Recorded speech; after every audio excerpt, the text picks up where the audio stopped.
Hey guys, it's Ross, and I wanted to do an update video for you on the wild chives that I had found in my backyard. And this has become a very interesting topic to me because I had no idea they were there for years, my whole life. And when you find something like that in your backyard where it's wild and it's edible, and being someone who loves things that are edible, it's just really interesting. And then you end up seeing that same exact thing everywhere. It's been there, it's been all around you your whole life, in everyone's yard, down the street. I mean, even like commercial areas. It's just incredible how easy I'm able to spot this thing now. And after talking to some of you guys had commented and were wondering the same thing. I appreciate that. After doing some more research and talking to people, I also had gone to the Wissahickon River and with my girlfriend, and we had actually found some ramps last year in the summertime. She had heard about these ramps and was wondering what the hell they were. She tasted them; they're great, and she told me that they can only be found in the wild. And after some research, you actually can cultivate them. They're quite difficult to cultivate, but you can do it, and that will kind of ease the wild population from being sucked dry by a lot of these festivals and things that are really just people are over harvesting them, really. And it's happening to a lot of wild crops, and that has happened to a lot of wild crops in the past where people have just over foraged them. We did find them on the Wissahickon River. Really awesome. But the purpose of this video, I want to show you guys my harvest of the chives. Reaffirm you guys that if you think it's a wild chive, it probably is. Because if it tastes like an onion, I'm sorry, if it looks like an onion, or it looks like a chive, or it looks like a leek, those ramps, they're wild leeks.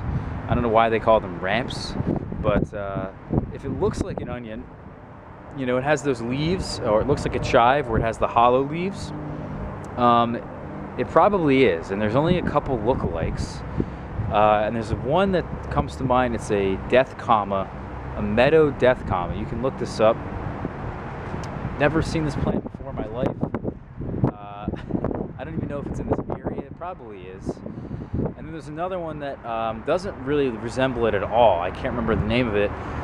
But the only thing they really have in common between the chives and the onions is that they have these onion-like bulbs to them. And you might dig them up and you're like, oh, it has a bulb, it's got to be an onion. Well, that's not the case. So don't go off that. What you should go off of is the leaves, for one. I can identify these very easily by the leaves. I mean, if you stare at a plant long enough, goes for anything. If you're a dentist and you have you can very easily spot cavities on an x-ray. Whereas someone like me who's not a dentist, I have no idea what a cavity looks like. I'm blind to it. But if you know what cavities look like, you've been watching them and looking at them and studying them for quite some time, you can very easily spot them on an x-ray. Well, the same thing goes for plants. And sorry guys, I'm going to switch hands. I actually have an entire bag of wild chives or wild onions.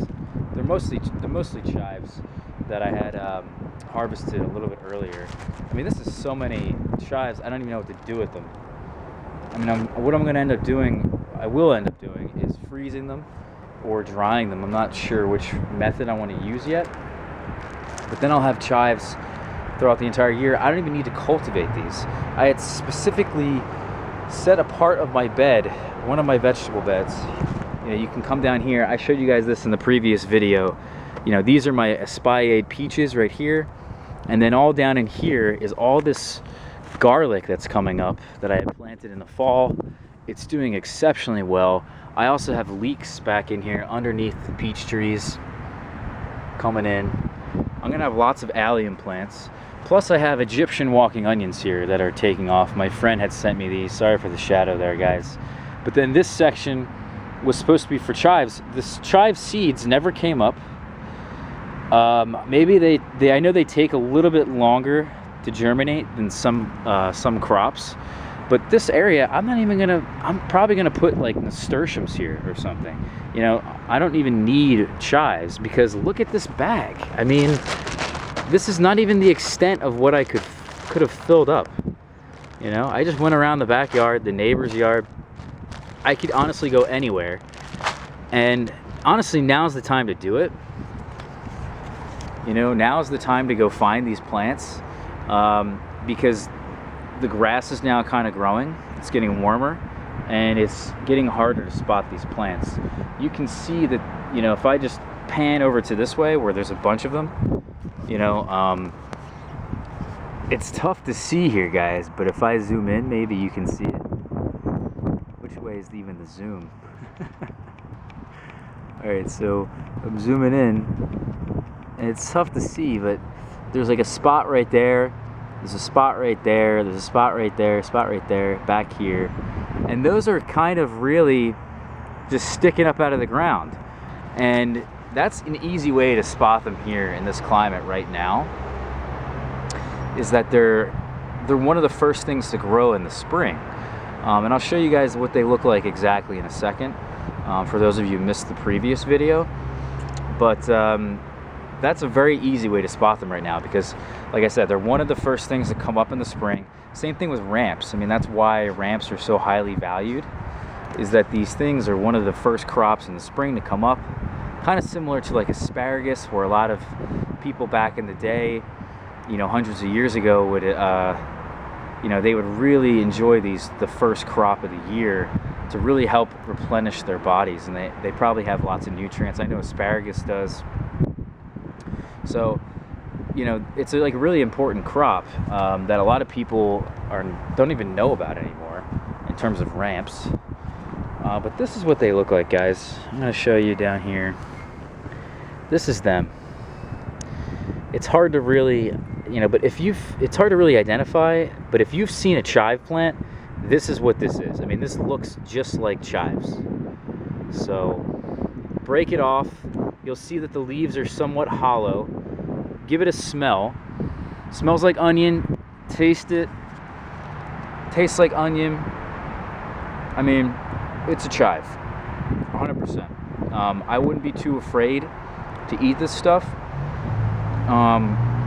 There is some of them that look similar, but in my opinion, like I said, if you've looked at these enough, you know what they look like. You don't have any problem identifying these things. The lookalikes really don't look that much similar.